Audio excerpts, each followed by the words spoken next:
And get started. Hi, welcome everyone. My name is Sarah Tinsley. I am a product marketing manager here at Litha. We are really excited to bring this webinar to your homes, your offices, your screens today. We are going to be talking about navigating the content creation maze of higher education and the role of creative operations in that space.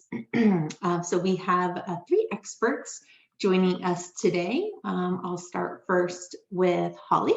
Hi, Holly. Nice to see you. Thanks for joining us. Holly is a freelance marketing and communications consultant. She has over 25 years of experience in marketing throughout higher education as well as healthcare industries. She most recently was the Senior Director of Marketing and Communications at the University of Evansville, where she is also an adjunct professor. So hi, Holly, nice to see you. We also have Craig Hornburner joining us. Craig is joining us from the University of Kentucky's athletic department. He is their Senior Creative Director, and he's overseen the creative services at UK since 2004. He and his team have been nationally recognized for their work serving the 23 varsity sports, as well as the support units within that department. Hi, Craig. Good morning. Good morning. Great to be here. Thanks. And then we also have Jamie Linehour. Jamie is the creative director in the Office of Communications and Marketing at McDaniel College in Westminster, Maryland. Jamie, thank you so much for joining us today. It's nice to see you. Hi, everyone. We have a nice, robust agenda of some hot topics in higher education for us to talk about today. For those of you who are joining us who maybe don't work in higher education, thank you for still tuning in. While these topics are relevant, certainly to this specific industry, we're absolutely going to talk about use cases and best practices that can be applicable to any creative or marketing services team. So we're happy to have everyone join us today. Specifically, we're going to look at request management, navigating the approval process, maintaining brand standards. We're going to look at asset management and enablement, and finally, we'll look at resource management and innovation in that space. I should say a couple little housekeeping notes real quick. We are recording this session, and so we will post the recording and send out a link to all of the attendees tomorrow or Thursday. If you have questions, please feel free to drop them into the Q&A portion. We'd love to answer questions at the end of the session as time allows, so please do not be bashful with putting any questions that you'd like more information or follow up on in the Q&A. And we'll get to them as we are able. So diving right in now into request management. This is one of my favorite places to talk about. It's a great place for teams to set expectations with your stakeholders and also set your team up to be successful. You're working with, in a university setting, lots of different departments. You're serving a lot of different clients and stakeholders. And they all have individual needs, and they may not even know exactly what the best output is for what their need is. And that's where you bring in your creative and marketing expertise to help guide those teams. So we're curious about how you're navigating that request process, that briefing process, where you're taking in the needs of your stakeholders and really setting out that path to success for everyone who's contributing in this space. So Jamie, I'd love to call you out to have us kind of kick off the conversation and tell us about how you were able to craft this really clever solution to keep your stakeholders on this path to success, really by kind of setting boundaries. One of my favorite topics. Yes, absolutely. This is really where our work begins. So when the request comes in, you're looking at the information that you've been given, and you're really wanting your stakeholders to be partners in this, in the projects. So we really looked at what kind of information that we were getting from our forms to be able to kick these projects off. And we wanted them to really work for us. So that it really does help us set boundaries with calendars, setting realistic expectations for projects And we also tried to guide them through the process of each section starts out with tips for success. So we really wanted to talk to them about the timelines, why they exist, and give them an outline for what those are and reasons. We tried to educate them along the way so that we would have better success and adoption. We're asking them to really think about their projects. So like if they come to it and they want to put in their request, why are they requesting this project? Thinking through the audience, thinking through the tone of the piece. And we're asking these questions to get them to really think through the process. So they're not just putting in a request and dropping it in our laps to create magic, then they're actually being partners in the process. Yeah, absolutely. I love just immediately touching on that collaboration and accountability right off the bat, that this is absolutely a team sport to get the project across the goal line. Yeah, that's great. Holly, you talked about before too in that space, and Jamie, you just touched on it, is educating your stakeholder through that intake process and really help guiding them to the best outcome. Will you tell us a little bit about how you've helped teams that way?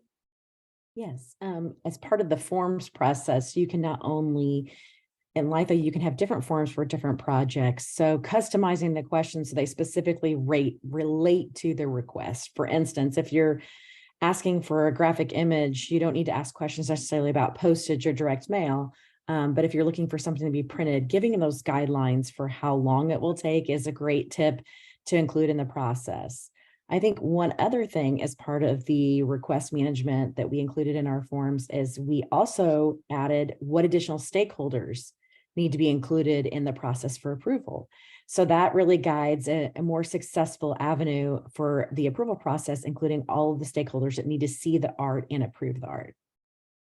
Yeah, I love that. Again, bringing in the right people, making sure that your team has all of the information they need to be successful, to really kick off that project.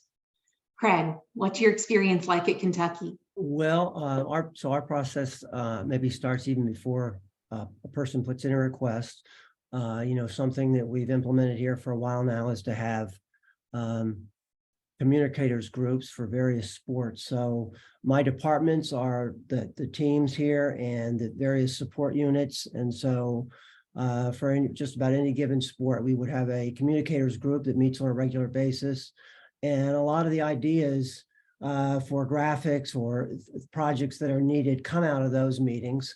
Not everything, but I would say that's a good percentage. And then so when things are put in LIFO, a request is made, we already kind of have a heads up. Obviously, there's a space there too for a description of the project.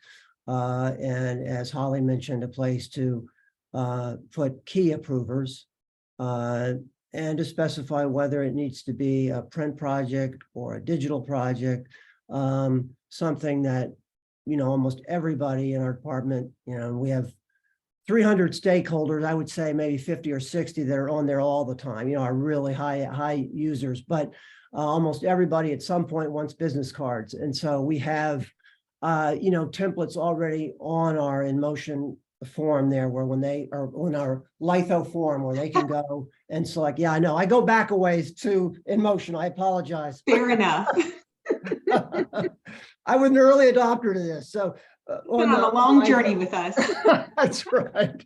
So, but no, we have our templates here, but they already can pick one out, and that simplifies the process. And that's what we're really trying to do. And that's what LIFO has done for us, I think. And then, and then we'll probably talk more about it, but making sure we do have the right people as approvers and that the right people sign off. And I think it's worked well as far as collaborating and getting the right people to get what they need from us. Yeah, I love what you said there with templating and creating kind of a standardization. You're creating this known environment where your stakeholders can come in, they know at what level they need to participate, what you expect for them, what they can expect from you. So you're setting these mutual expectations so that everyone's on the same page and can move forward, which ultimately brings us to, once that brief has come in and you've created this fabulous brand new asset out of thin air, as creatives do, as we bring newness into the world.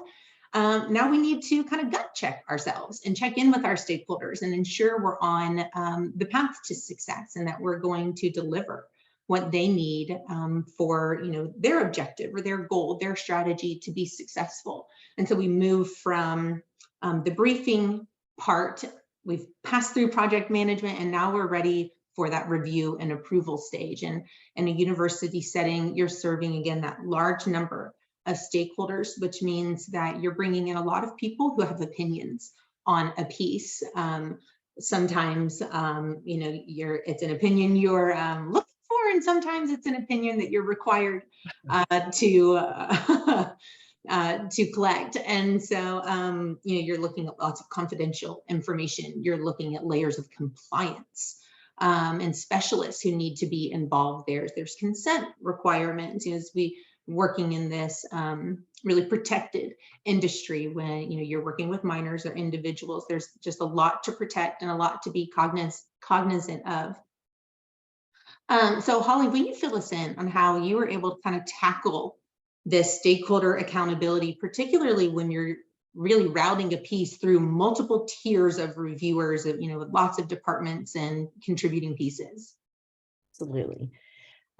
First, just to take a step back, is when we just to have everybody understand a baseline of where we were as part of the review and approve and repeat. We also went through a huge transition with Litho. So at the university, we actually went from things being printed and people coming over, or like a PDF being emailed, but really all the files were stored hard copy, to Litho, to 100% online. So we moved everything online from a cloud-based storage perspective, and everything to the review process online. So even if you have a different change management process system, or if you are working off paper, you can transition to this system with ease.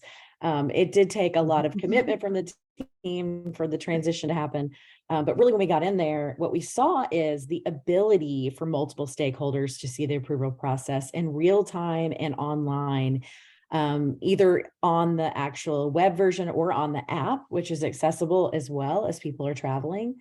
And so through the identity process, you can really see that multiple stakeholders, different type of projects, it really opens the door for a much seamless process, and multiple projects all be going on at the same time as well. So it was just a really big shift, and it can be done. So I just wanted to share that with everybody. Yeah, that's great. And how do you manage, or if you can think of a scenario where you kind of got bottlenecked there, again, with pulling, all of these necessary required reviewers in, how do you help keep your team on track or keep your stakeholders, invested in their projects?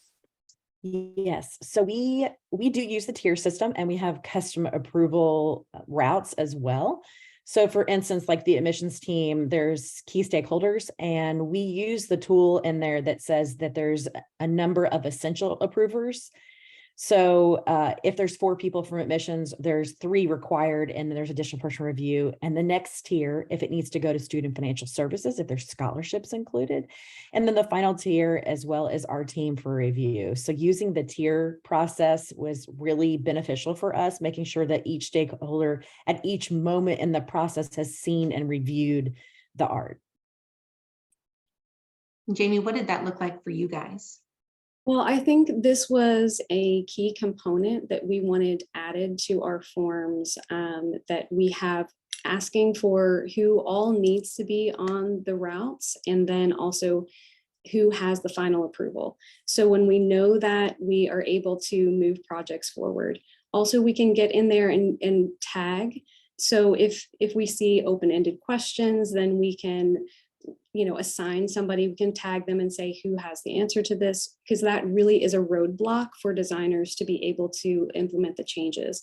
So instead of it sitting there stagnant, we use our project manager. She goes in and sometimes facilitates that, but we also know that hierarchy of who has that final approval, so that we can reach out to them and say, here's where we're held up. So if you can get this question answered, then we can move forward with the project. So it just helps us keep things moving. Yeah, that's really smart to have that, an identified subject matter expert, that this person gets to have the final say, so we don't get stuck in those kind of suggested conversation loops in the proof environment, and we can't move forward with, an executive decision.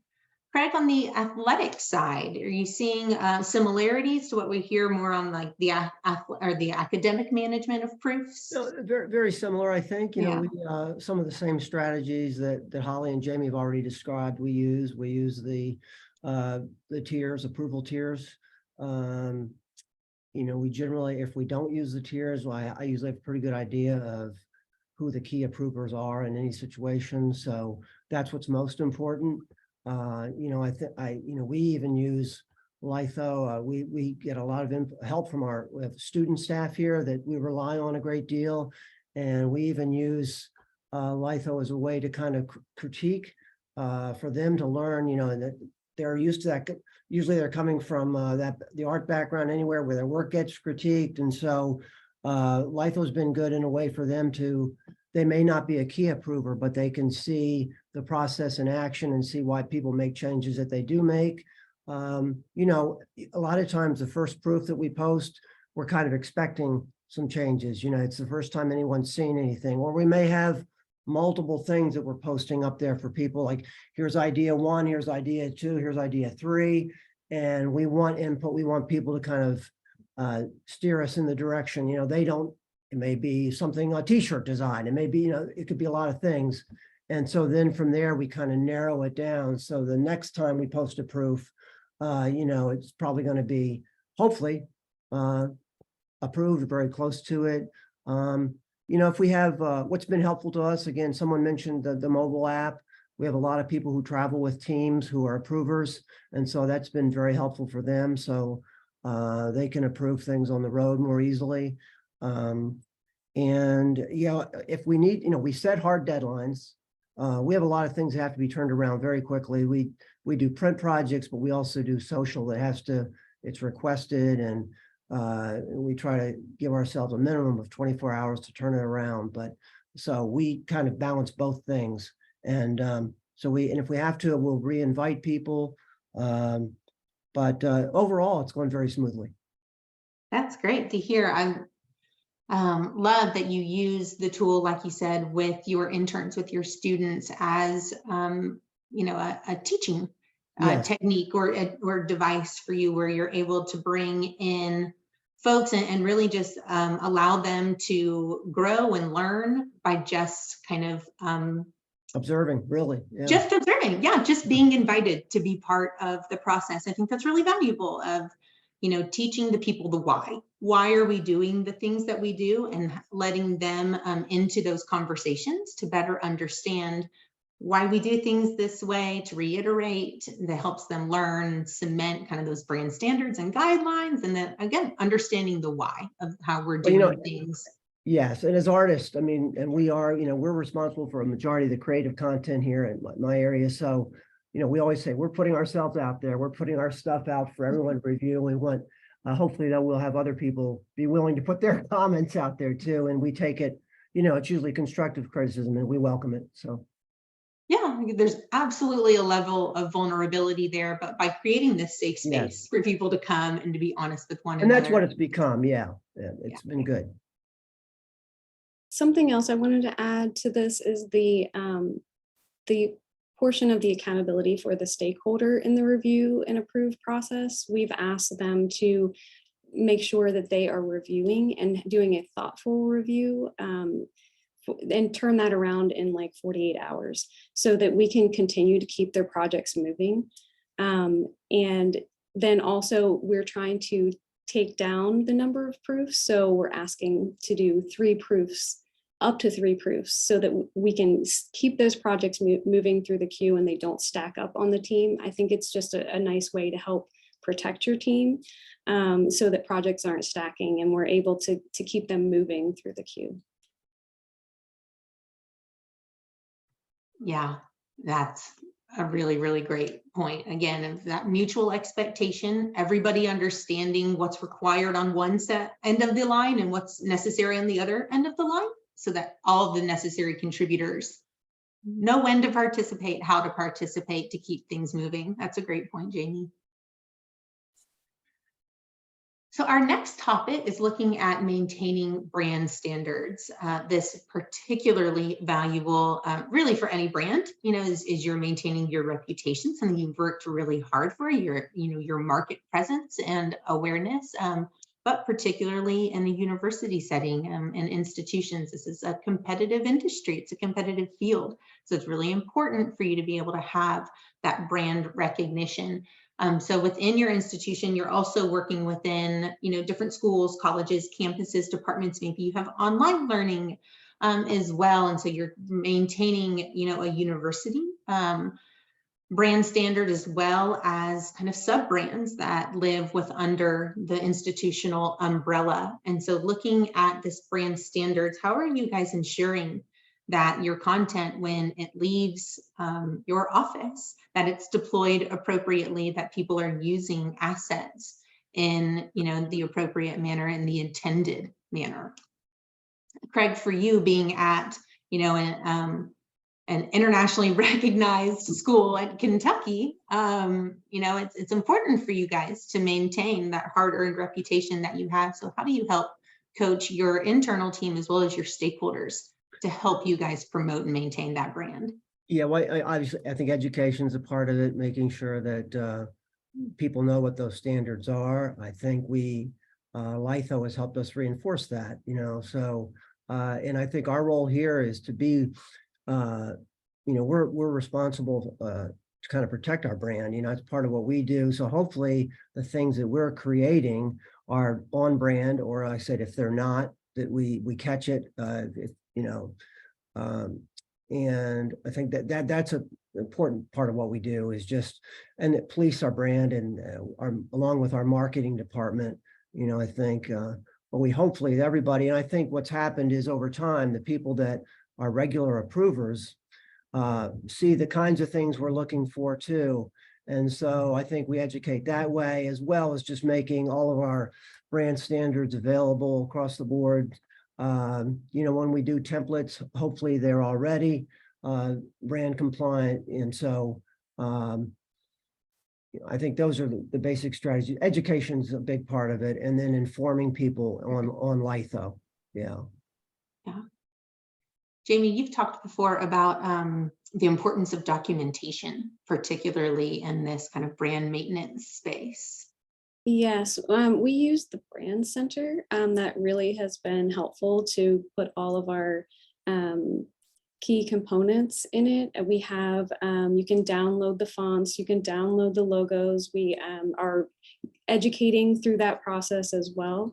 So, and then also even just in the reviews, we're able to make sure that brand standards are being met. And that's been really helpful.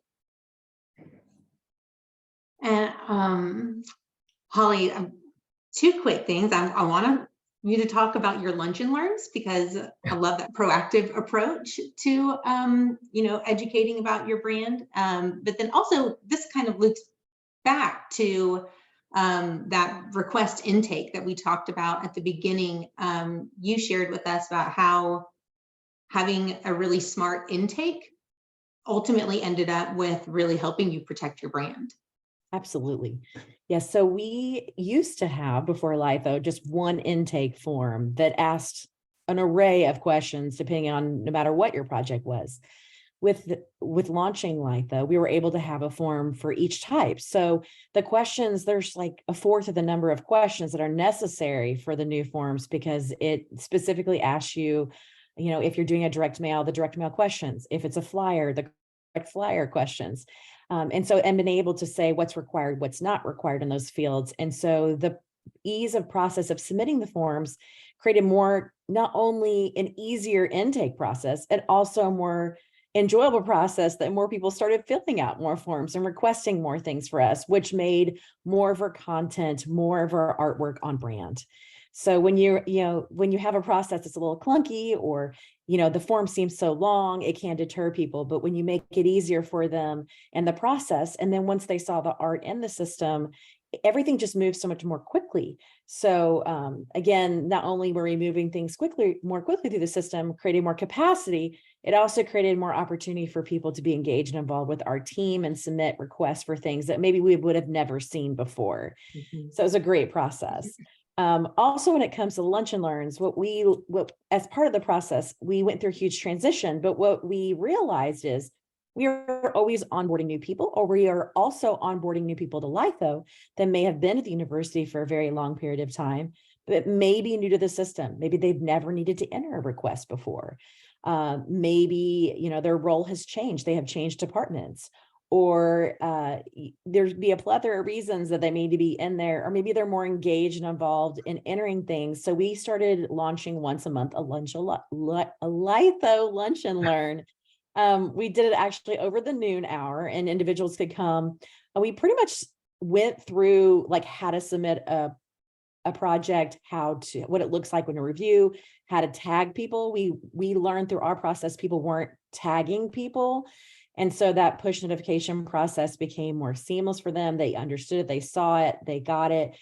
We also started encouraging people to tag people in email. You can do it in your email now too. So if you start using that process, then you can use it in both places.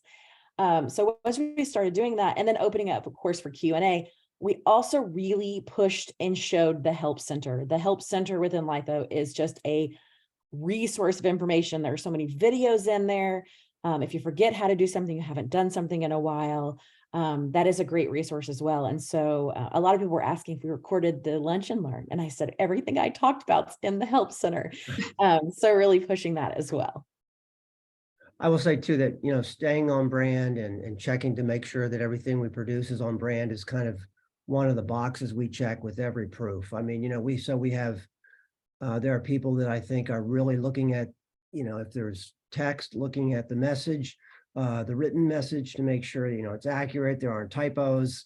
My area we're looking at graphically is the visual messaging on point.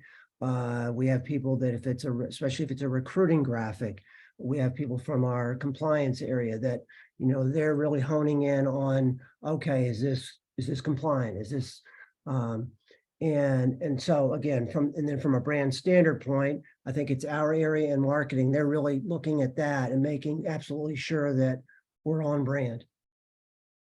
And so Yeah. altogether, I think, we feel when it's produced, we feel good about the content. Yeah, so two themes that kind of wiggled through there that I love were that we've got this ease of participation, that we're protecting, where there's really a thoughtfulness for making sure that the stakeholder is considered and that their experience is considered, so that we're setting them up to be friendly participants with our creative and marketing teams, really inviting them into this fold to be have an active role in this process. And then two, having those subject matter experts, knowing who you go to, that is the final say, but also that person knows that it is their responsibility to be the expert and to weigh in. When I was a creative manager, I was the brand manager. We had a technical expert who was in charge of making sure we were, applying all of the correct AP style rules when we prescribed to AP style guidelines. And so having those subject matter experts identified so that they know their role and responsibility, and you can count on them to keep the train on the tracks. Yeah, this really has been a great tool for us in communications and marketing for all of the pieces to come together. Like, we do have our editorial team in there, our public relations, our web manager. We have everyone in there. So it has really made us more cohesive.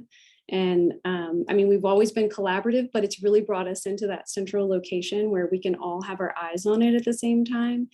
And I love that you're offering those luncheons, because we are also doing those trainings, and it's really helped just the process and people feeling more comfortable in it. And again, increasing that partnership in the projects. Yeah. So then moving straight into, we've pretty much been talking about assets this entire time. It's what, the deliverable, it's the outcome of all of the genius creative work that goes in.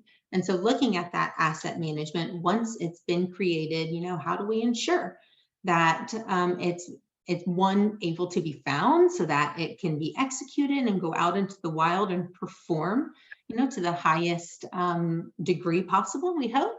And so you're dealing with an insane number, just an incredible number of assets when you're working at an institution at that university level. And the number, as the stakeholders grow, the deliverables grow, we just see this exponential increase in numbers. You're also dealing with, often we find a lot of external vendors where you may be contracting out services. And so you need to also bring assets into your library or into your dam. And so how do you keep everything organized? How do you make it accessible? How are you able to kind of keep that asset machine running without sacrificing a ton of staff hours? Holly, you want to kick us off on this one?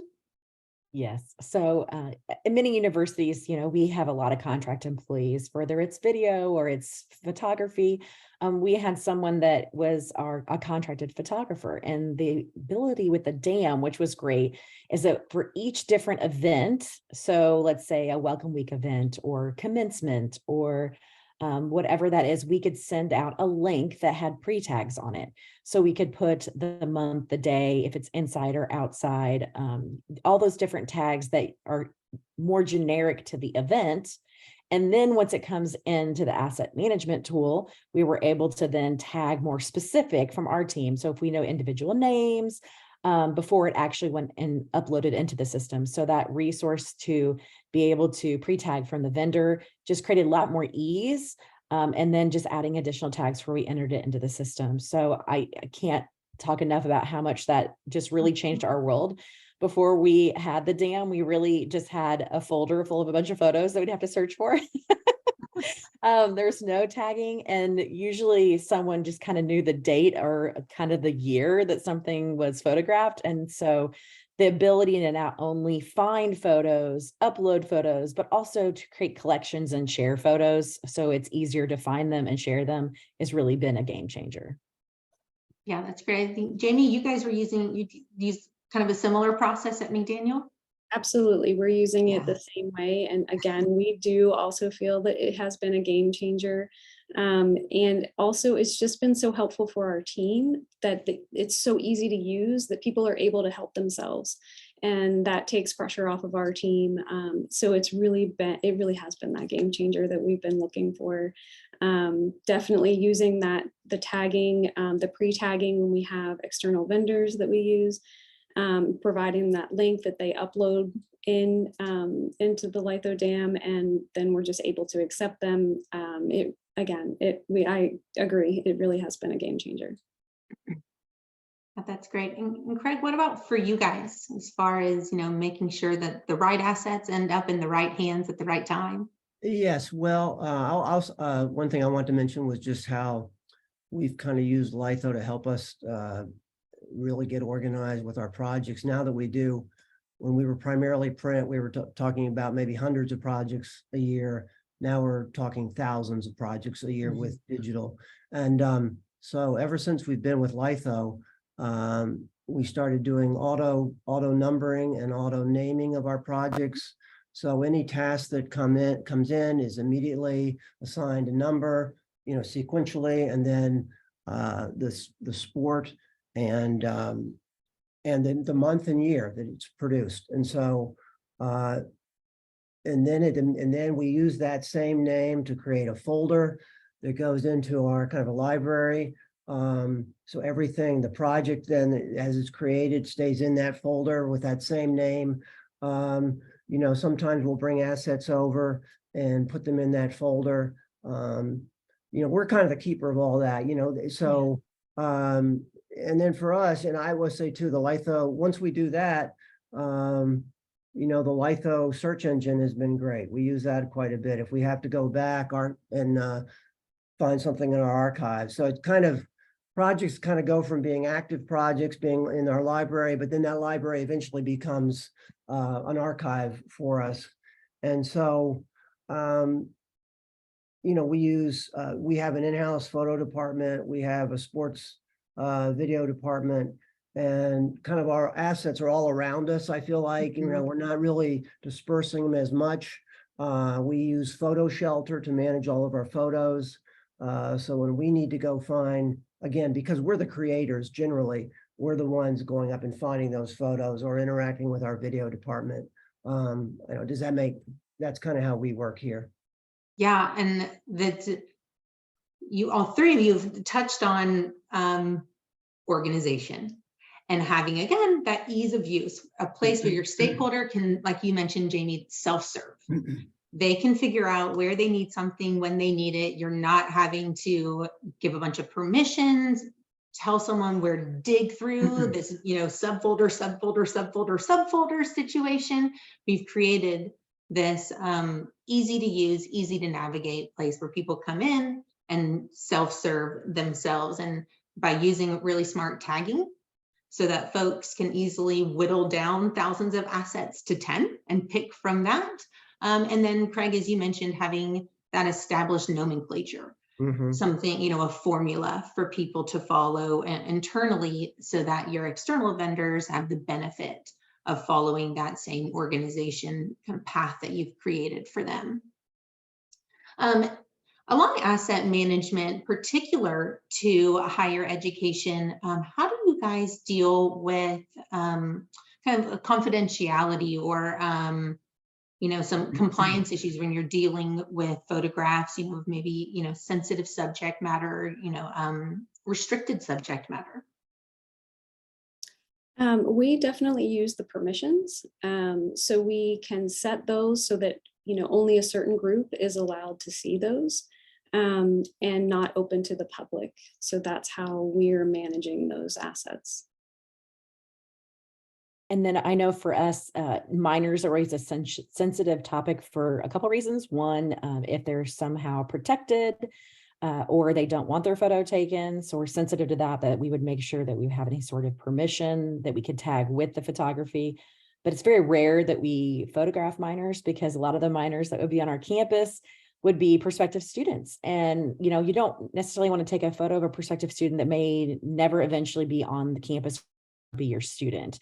So we're just very sensitive about what photos are taken and what photos are even uploaded through like a pre-tag. We instruct our photographer, you know, if we know there's going to be high school students at events, you know, making sure that they're not taking pictures of their faces, you know, backs of their heads are fine, and making sure that what's even put into the summer uploaded is something that has permission to begin with. Yep, and Craig, I'm sure you guys deal with that. You touched on it even earlier a little bit when you said, like, with recruits, and you come in, you have photographs of them, but say they don't come to university, you have to protect those assets and make sure they're not getting out there rogue. Yes, exactly. And again, I mentioned that we use Photo Shelter for all our photos, but not all of those are available to the public, you know, so they're kind of filtered out. And but that's where we would go internally to find photos that we need. But yeah, we're very careful about that and have to be sensitive to that as well.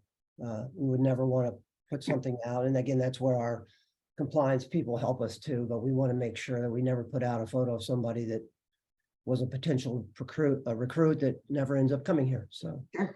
Yeah, that might be a touch of a faux pas. So we've talked so much about really kind of the creative content, creative operations, kind of from start to finish throughout like the whole life cycle. But really something we haven't touched a whole lot about the people. And we've talked a lot about the work that the creative teams do, but we haven't talked a whole lot about, you know, protecting the people. We protect our stakeholders, we protect our brands, we protect our assets, but, you know, how are we protecting our people? How are we setting up our teams to be successful in a higher education environment? We sometimes find in institutions that you're operating on a restricted budget or with restricted resources. And so there's this balance of working with what you have, but also wanting to be, as we mentioned earlier, competitive, you know, really on that fine edge of innovation and newness as you're out there competing against other universities. And so what kind of strategies do you guys have for kind of maximizing the impact that you can have, maybe if you are dealing with limited resources? I think for us, we try to set boundaries, and those boundaries help our team be able to create the projects, setting those timelines and giving the designers the actual time they need to design something and then to produce it. We're able to think through even more creatively to be able to figure out, okay, how can we save money on this project? When you have the time to do that, then you know, more doors open up. So I think setting those boundaries again through those forms has been really helpful. And then asking, you know, the stakeholders to be participants and partners in thinking through their projects. And we're asking even for, you know, how does this support our strategic initiatives?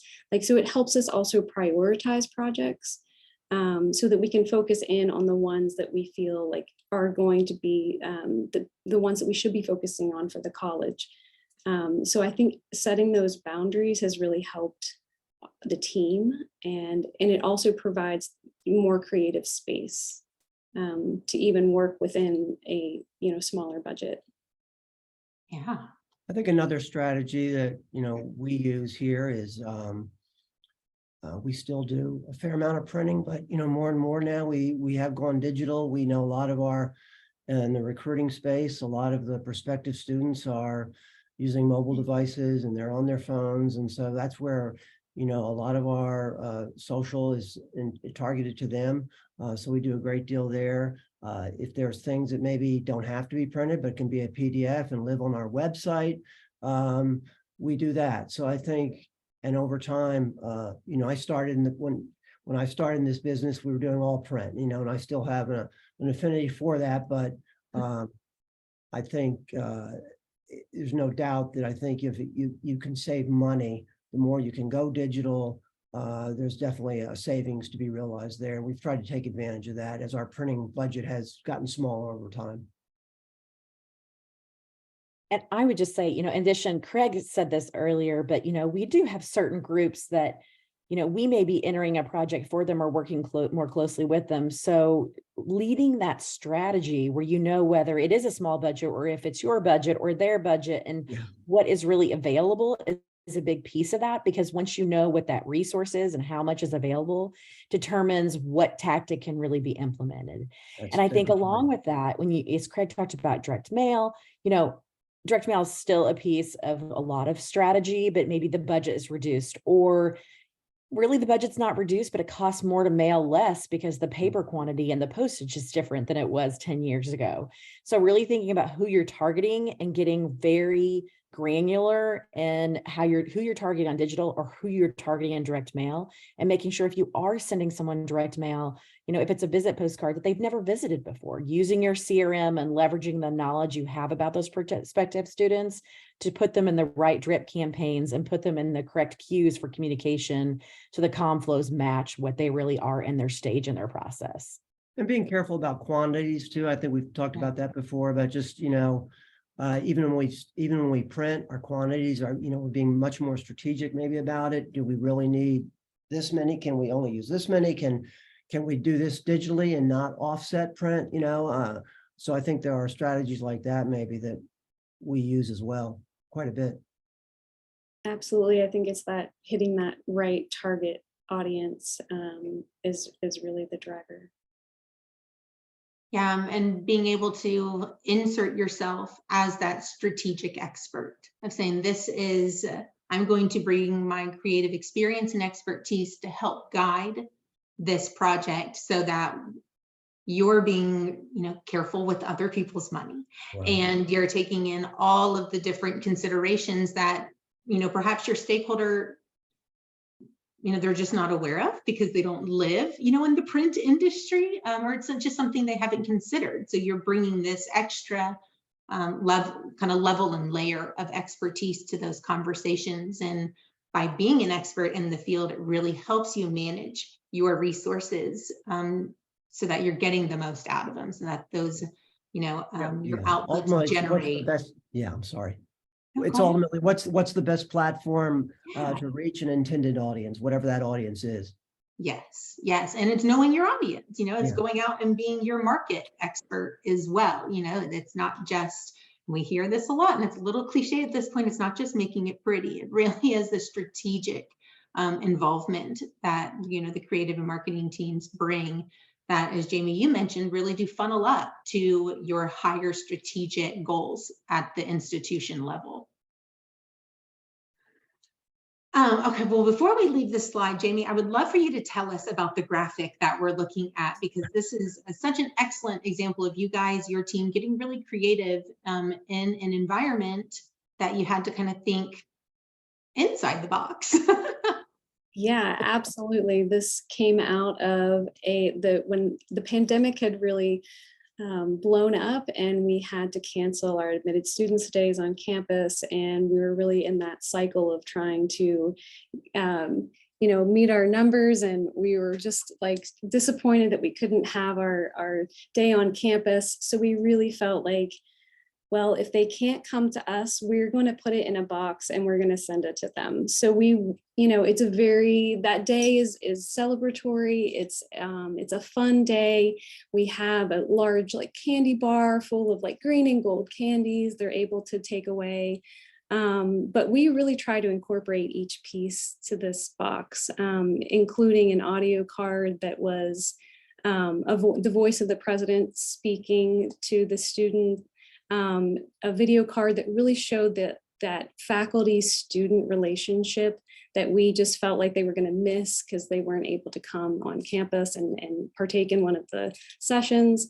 We did an outcomes piece, a little fun, just pen it, the little VIP card that they would have gotten with the lanyard, a little giveaway, some of the candy. We just really wanted each piece to represent what they would have missed out on campus. And then we had just done a video series that it just happened to work out at great timing. So we tucked in a lot of those QR codes that went directly to those videos, and you could find them all around the box.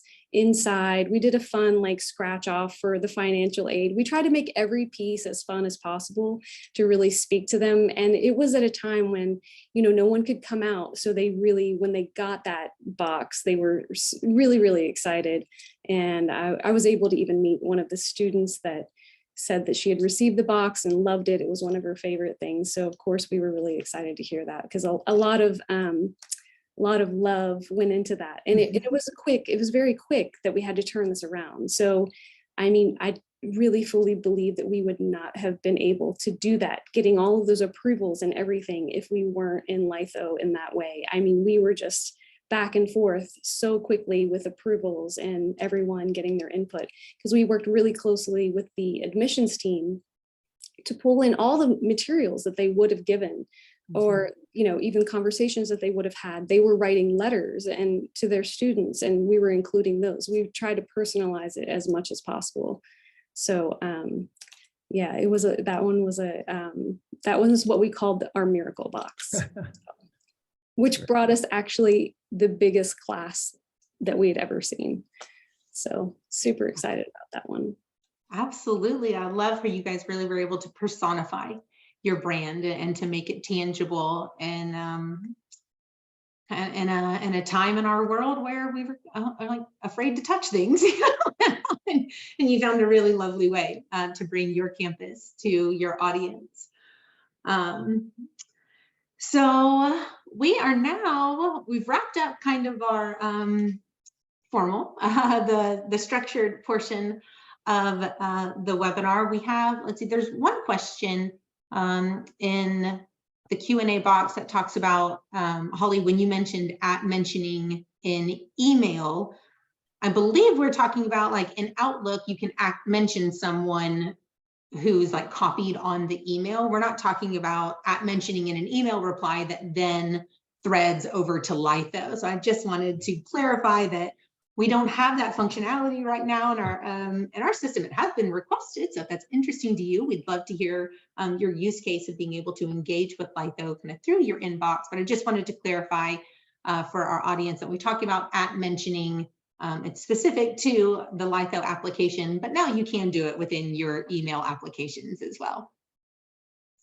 And then we also had a comment about knowing that you guys, your systems in Litho will host a lot of proprietary information, but someone was curious if they could kind of see how maybe through a screen share, how you're organizing your assets in your work in Litho. And yes, as you mentioned, there's a lot of proprietary information there, and it's an anonymous attendee asking, but reach out to your CSM or to success@litho.com. We love to connect customers with other customers and to engage in that knowledge exchange and sharing. We do our best when we learn from one another. And so whoever asked about that, absolutely, we'd love to connect you with another customer who could help show you, show rather than tell, how they've got their systems up and running and kind of their best tips and practices.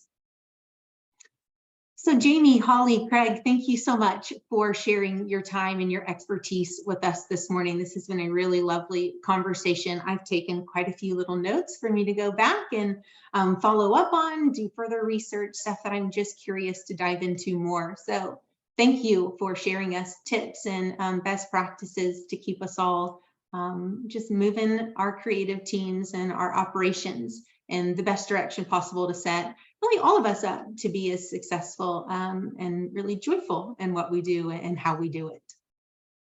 Thank you. Thank you. Thank you. Yeah. So, oh, we did get one last question. We've got a couple of minutes. Oh, this is a great question too. Okay, let's close with this in. This is wonderful. What is the biggest issue that Litho is solving for you?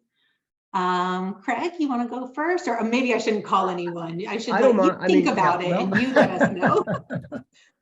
I think just helping us manage the overall load that we have, and again, thinking back to what things were like before we had Litho, and we didn't have, we used to accept jobs all kinds of ways. That we used to accept projects over the phone, via email, people stopping by the hallway, and like I said, I guess maybe there was a time when that kind of worked. I mean, it was never perfect, but it kind of worked when you had a smaller number of overall projects and you could take a note and then it would go from there. But I mean, that would no longer be possible now in our world that we live in now with so many projects. And so we have gotten people to conform to that and to understand that. And if they want to stop by and talk about a project, we'll still do that with them.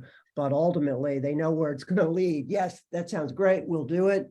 And sometimes really that's very helpful even. So I think that in person, talking to people, and we don't want to live in a cave either. We want to, interact with people, but ultimately it's going to be, yes, we can do this.